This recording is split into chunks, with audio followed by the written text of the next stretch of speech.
Jika di Indonesia, kita sering disuguhi berita, Gubernur A lebih baik daripada Gubernur B, Wali Kota A lebih baik daripada Wali Kota B. Di pergaulan internasional sebenarnya sama saja, cuma efeknya adalah menyangkut kestabilan dari sebuah negara. Tidak hanya berakibat di satu provinsi atau satu kota saja. Maka, untuk mengetahui hal tersebut, Anda bisa menganalisa sendiri melalui kanal-kanal berita negara yang bersangkutan ataupun berita internasional, di mana tentunya bahasa yang mereka gunakan adalah bahasa dari negara tersebut. Dengan begitu, Anda akan lebih mengetahui inti permasalahan atau apa yang sebenarnya terjadi di dalam sebuah fenomena atau peristiwa.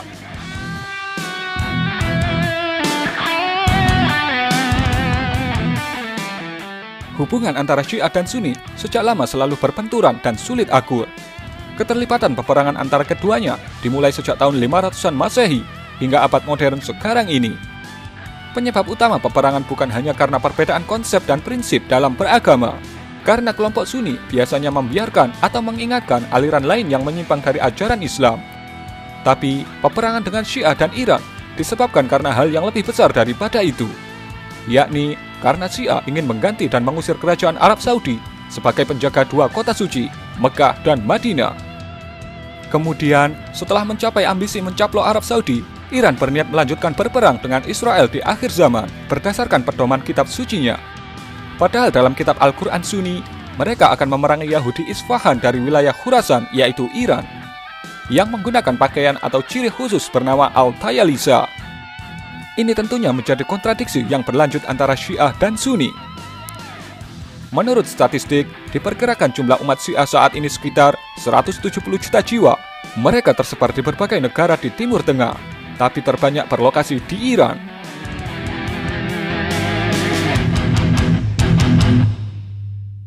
Raja Salman pada KTT Oki mengatakan, "Kami menekankan bahwa tindakan teroris subversif ini ditujukan bukan hanya pada kerajaan dan wilayah kami, tetapi juga pada keamanan navigasi dan pasokan energi dunia." Sedangkan Menteri Luar Negeri Bahrain, Khalid bin Ahmed, lebih gamblang lagi dalam bersuara mengenai agresifnya Iran. Dia mengatakan, Iran adalah pihak yang sudah menyatakan perang terhadap kita dengan Korps Garda Revolusinya, tangan kanannya Hizbullah Lebanon, pasukan mobilisasi populer Irak, pasukan Houthi di Yaman, dan lainnya. Iran diketahui telah beberapa kali menembakkan dan melancarkan serangan rudal ke kota Mekah dan Madinah melalui proksinya. Dan juga pada bulan Haji tahun 2018 kemarin, Arab Saudi mengkonfirmasi mencegat 4 rudal balistik yang ditembakkan kelompok Houthi, tanpa menyebut kota suci Mekah dan Madinah. Riyadh menyatakan 4 rudal yang dihalau itu ditembakkan Houthi ke berbagai kota di Saudi. Yang perlu Anda tahu adalah, di Arab Saudi ada batalion khusus pertahanan udara bernama Royal Saudi Air Defense, yang salah satu tugasnya adalah menghalau serangan rudal udara dari Iran dan kelompok Syiah di luar Iran. Dan batalion ini memiliki sistem pertahanan udara yang tak main-main, yaitu MIM-23 Hawk, MIM-104 Patriot, dan Terminal High Altitude Area Defense atau THAAD. Dan pada 2017 kemarin, pihak Arab Saudi melakukan kontrak pembelian dengan Rusia untuk rudal S-400. Dan pada Februari 2019, Rusia mengkonfirmasi bahwa mereka sedang melakukan konsultasi tambahan mengenai pembelian Arab Saudi. Ini dimungkinkan karena tekanan dari pihak Amerika mengenai pembelian tersebut. Karena sejak tahun 2017 sampai 2019, S-400 Arab Saudi tak kunjung datang. Berbeda dengan Turki yang hanya butuh waktu beberapa bulan saja untuk kedatangan S-400 pertamanya. Tapi, terlepas dari S-400, menurut kami kemampuan rudal Patriot dan THAAD sudah cukup kalau hanya untuk menghalau rudal dari Iran.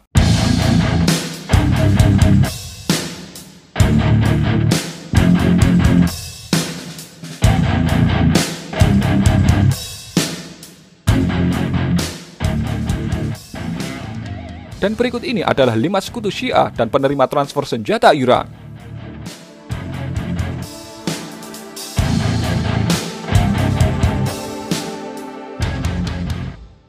1. Hizbullah.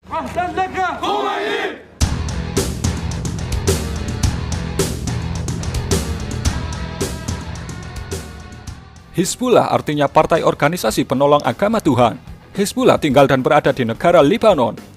Kelompok ini telah dicap teroris oleh Arab Saudi, Amerika Serikat, Israel, dan Inggris. Hizbullah diklaim oleh lembaga Konrikus memiliki 130.000 rudal dan roket canggih yang ditransfer dari Iran. Beberapa unit persenjataan yang dikirim Iran ke Hizbullah diketahui beberapa di antaranya adalah buatan Rusia. Rute pengiriman diangkut menggunakan kapal dagang, truk, dan pesawat sipil. Di laut dikirim melalui pelabuhan Beirut, di udara menggunakan penerbangan sipil yang tiba di Bandara Internasional Hariri, Beirut, sedangkan di darat melewati Suriah. Senjata rudal canggih mereka disimpan di tengah pusat kota Lebanon, tepatnya berada di bawah tanah stadion sepak bola, bawah tanah supermarket, bawah tanah apartemen sipil, dan sebagainya.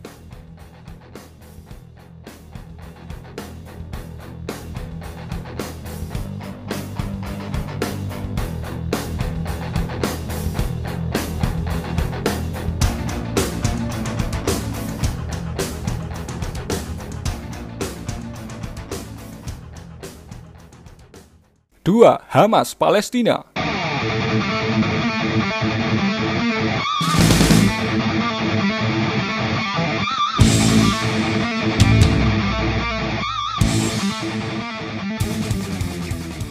Iran mengirimkan pasokan senjata roket canggih ke Hamas melalui terowongan bawah tanah di Gaza. Belum diketahui mengapa Hamas bekerja sama dengan Iran yang notabene berbeda aliran agama dengan mereka, di mana Hamas adalah Sunni, sedangkan Iran adalah Syiah. Pada tahun 2018 yang lalu, Hamas menembakkan total sebanyak 2.000 roket Iran ke Israel. Kebanyakan berhasil dipatahkan oleh sistem pertahanan udara Iron Dome.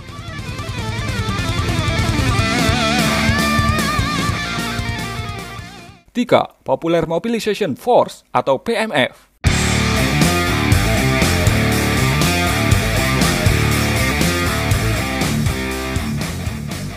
PMF adalah organisasi Islam Syiah yang berbasis di Irak.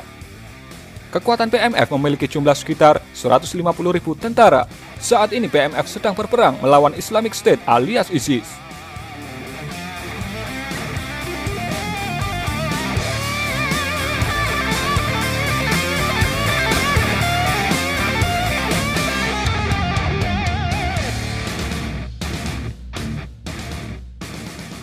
Empat, Suriah.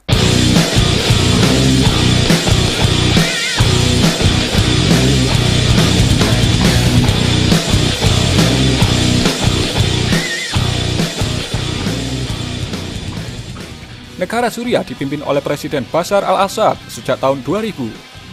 Saat ini, pemerintahan Bashar al-Assad sedang gencar berperang dengan Islamic State alias ISIS, Kurdi, Israel, dan pasukan Islam Sunni yang tak ingin negaranya diubah menjadi negara Islam Syiah. Dalam berperang, Assad didukung oleh Iran dan Rusia.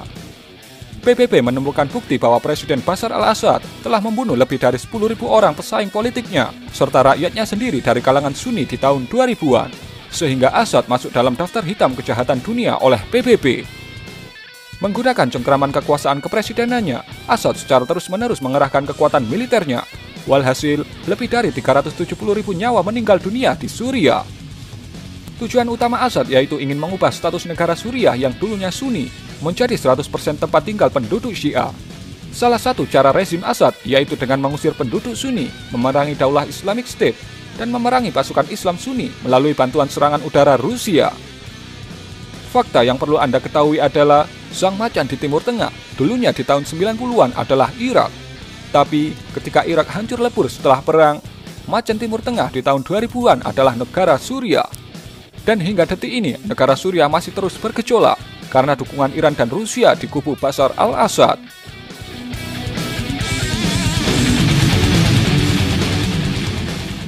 Lima, Houthi.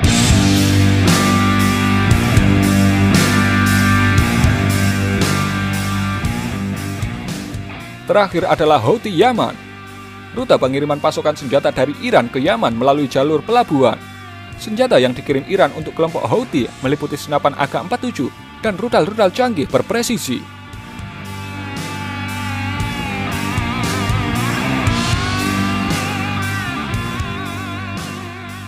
Berdasarkan informasi tadi, masyarakat Indonesia juga harus mengetahui dan juga bijaksana dalam menyikapi sebuah fenomena. Jangan Anda serta-merta menghujat sana-sini hanya berdasarkan asumsi pribadi. Karena Indonesia adalah negara muslim terbesar, tentunya kita semua harus tahu apa yang sebenarnya terjadi pada negara-negara muslim lainnya di luar Indonesia. Jika ada informasi tambahan atau kesalahan dalam penyampaian informasi ini, silahkan tinggalkan komentar Anda pada kolom komentar.